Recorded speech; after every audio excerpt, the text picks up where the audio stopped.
Саламатсыздарбы, урматтуу угармандар. Биринчи радиодо салтка айланып калган ишемби күнкү президент менен ачык сөз уктуруусу. Биз бир нече суроолорубуз менен мамлекет башчыбызга кайрылганы турабыз.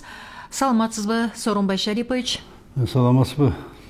Урматтуу президент, буга чейинки маектерибизде айтылгандай, коронавирус илдети менен күрөшүү менен катар жашоо өз нугуна түшүп калгандай, азыр эми шайлоо шааниси дейбизби же шайлоо машакаттары дейбизби, айтор мына ушул саясий маселе коронавируска караганда коомчулуктун талкуусуна түшүүдө. Парламенттик шайлоого берилген стартты сиз кандай баалап жатасыз?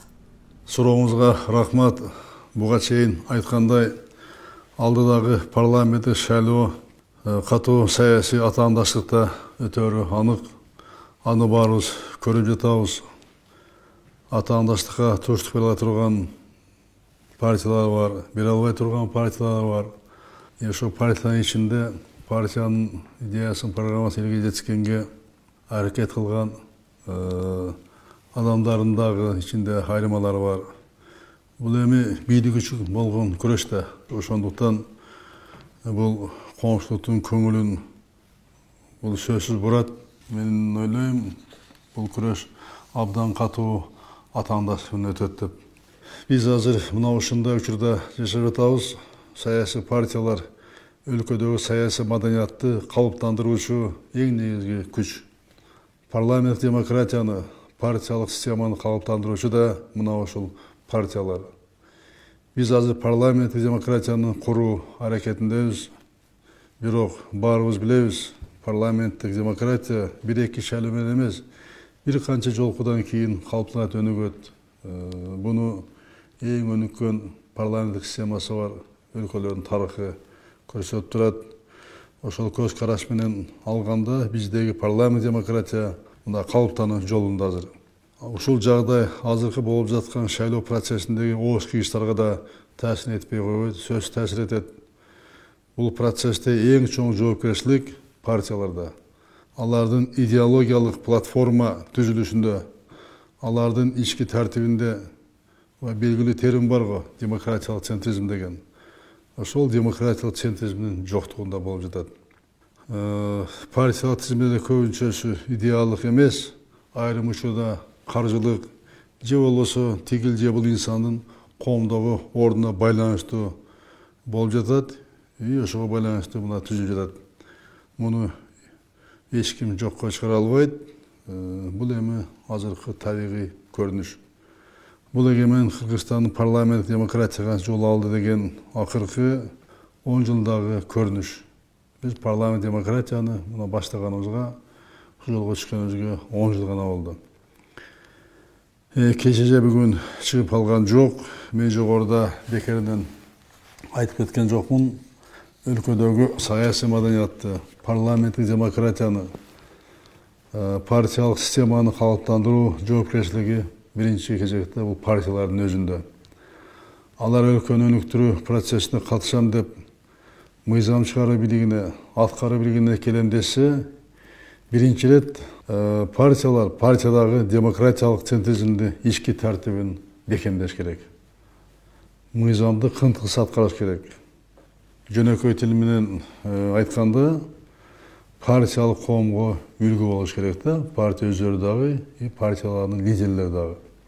Мен мурда айткам, бизде тилекке каршы укугубузду жакшы билебиз, жакшы коргойбуз. Бирок милдетке келгенде башкаларга доoma тартып, күнөөлөрдү башка жактан издегенге көбүрөөк ыктайбыз да. Өлкө качан өнүгөт? Качан ар ким өз милдетин так аткарганда өлкө өнүгөт. Өзүнүн милдетин дагы, укугун дагы бирдей билгенде ошондо өнүгө баштайт өлкө. Партиялар азыркы кырдаалда саясий гана маданият эмес, социалдык маданиятка таасир этип жатышат. Мына көрүп жатабыз, үгүт иштерин жүргүзүп жатышат. Айрым партияларда эл менен жолугушууларда маска тагынуу, социал дистанцияны сактоо деген жөнөкөй нормалар сакталбай жатат. Майда деп буга маани бербей койгонго болбойт. Эл башкарам, элдин тагдырын чечем деген азаматтарыбыз бул маселеде да элге үлгү болуш керек деп эсептейм. Жалпысын айтканда, алдыдагы шайлоо мыйзамды өтүп, парламенттик демократиянын калыптанышына чоң салым кошот. Бул сөзсүз боло турган нерсе. Мына азыр эми үгүттөө иштери башталды, ошонун өзү көрүнүп турат. Президент катары мурда да айткам, дагы кайталап кетейин.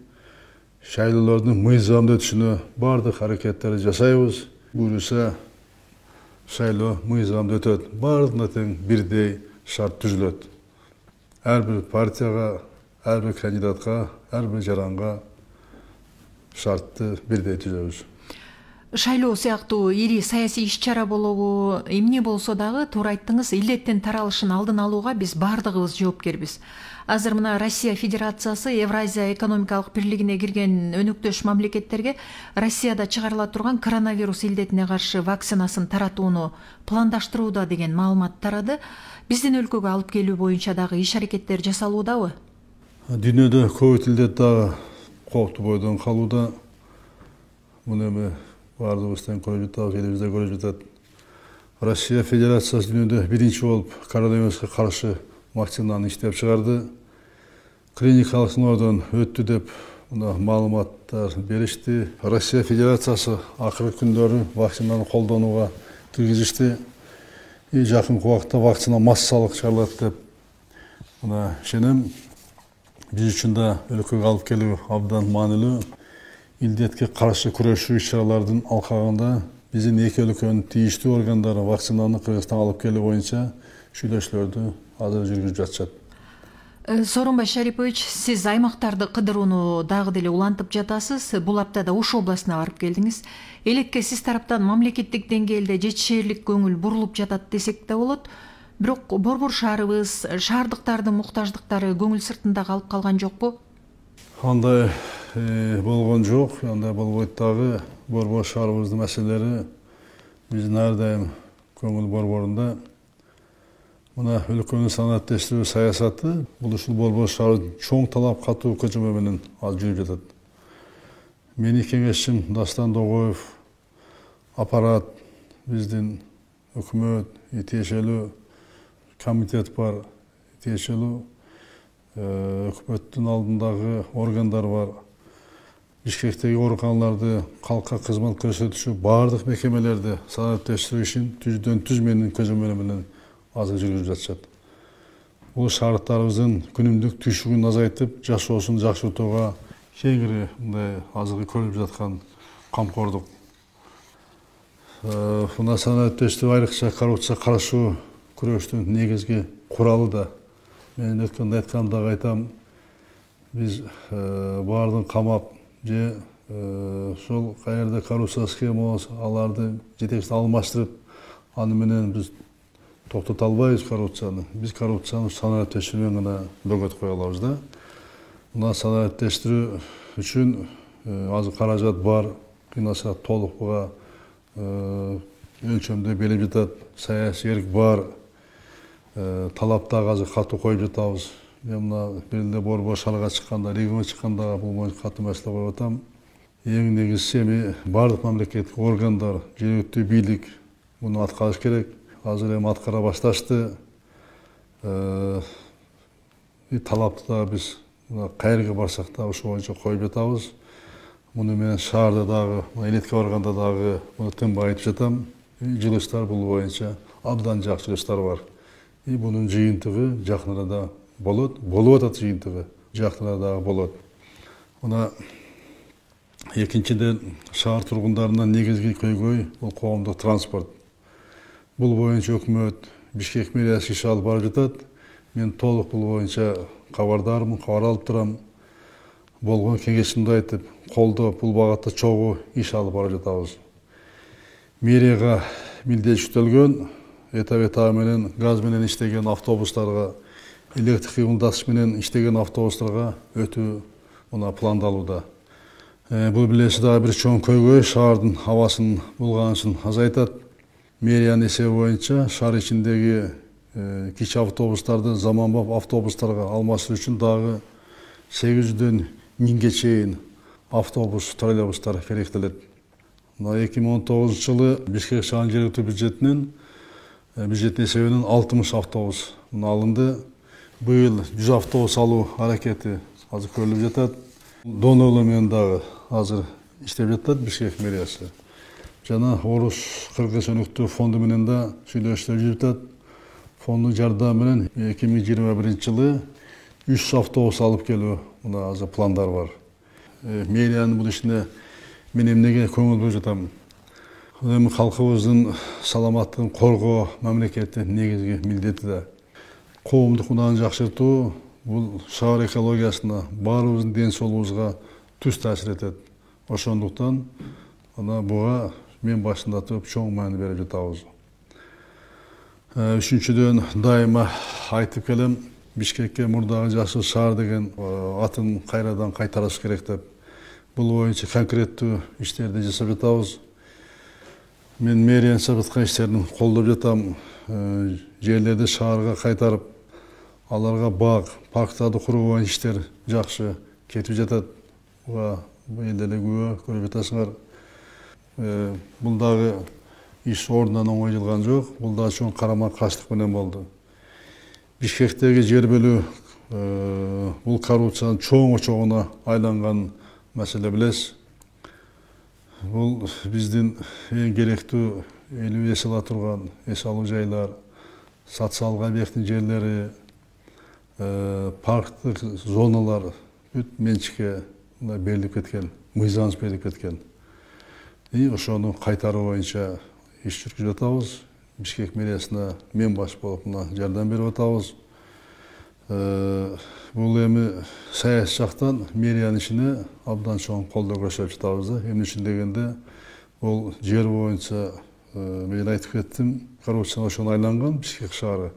Буга мэриянын өзүнө ал жетпейт. Буга абдан чоң күчтөр, чоң таасирлүү адамдар, абдан чоң каражат аралашкан. Бирок ошо эбегейсиз каршылыгы карабай жерлерди шаарга кайтарып жатабыз. Айрыкча элге кызмат кыла турган, ошол жерлерди алып эл эсин ала турган парктарды азыр мына мэрия куруп жатат. Мына былтыр эле көрдүңүздөр 19-жыл ынтымак паркын мына биринчи ачтык 10 гектарга.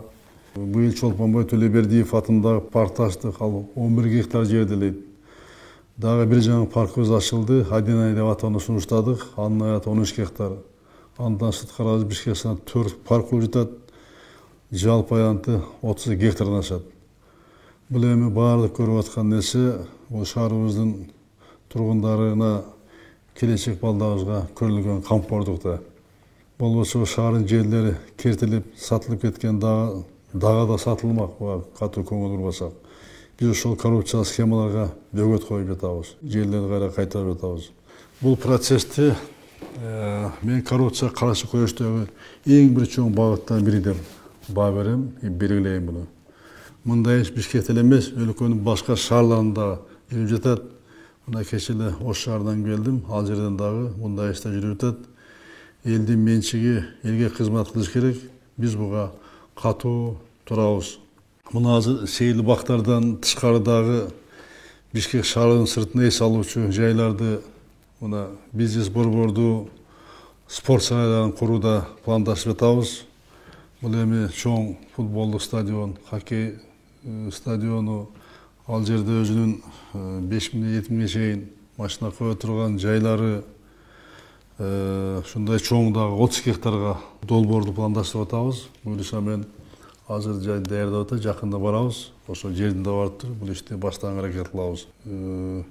Булар да шаар үчүн ири долбоорлор да, биздин жарандар үчүн дагы, шаарыктар үчүн айрыкча бизден ири белек болуп калат. Буюрса, бул эми Кудайдын колдоосу менен ишке ашырабыз. Төртүнчүдөн, шаарыбыздын тургундары үчүн коопсуздук маселе да чоң мааниге. Мына көрдүңүздөр, коопсуз шаар долбоору. Көп жылдан бери ишке ашпай келаткан. Мына биз Бишкекте баштадык. Буюрса азыр республикага таркатабыз. Пандемия кичине, мына коронавирус токтотуп калды. Азыр кайрадан баштап атабыз. Патрулдук милиция түзүү боюнча дагы мына иштеп долбоор ишке ашырдык. Бул да абдан чоң долбоор. Мына азыр айрыкча коопсуз шаар киргенден бери, патрулдук ушу милиция кызмат киргенден бери мына кылмыш азайды. Айрыкча жол транспорту кырсыктар кескин түрдө азайды. ошол жол транспорт кырсыктан каза болгондордун, жаралангандардын саны мына 100%га чейин азайды. Мына кээ бир жерде ошо транспорттук кырсыктардын саны 50%га чейин мына азайып жатат да. Бул жакшы чоң көрсөткүч. Патрулдук милиция жүргөндөн баштап бул кылмыштардын ачылышы дагы мына кескин түрдө жогорулады. Кылмыштар да мына азая баштады да. Бул да өзүнүн эффектин көрсөтө баштады. Бая менин милициям мени коргойт принцибин буюрса кайтарабыз, буну кайтарып жатабыз. Бул Бишкекте ийгиликтүү болду. Азыр эми Ошто баштап атат. Андан кийин бул ири долбоорлорду бүт республика боюнча ишке ашырабыз буюрса. Жалпы айтканда борборубузду шаарыбыз өнүктүрүү, жакшыртуу маселелеринде чоң маани берип жатабыз. Бул биздин ар дайым көңүлүбүздө бир негизги багыттарыбыздын бири. Урматтуу Сооронбай Шарипович, радио угармандарынын атынан убактыңызды бөлүп, биздин суроолорго жооп бергендигиңизге ыраазычылык билдиребиз. Ишиңизге ийгилик каалайбыз. Рахмат, сиздерге да ийгилик каалайм. Чоң рахмат. Урматтуу радио угармандар, сиздер биринчи радиодо президент менен ачык сөз уктуруусун уктуңуздар. Саламатта калыңыздар.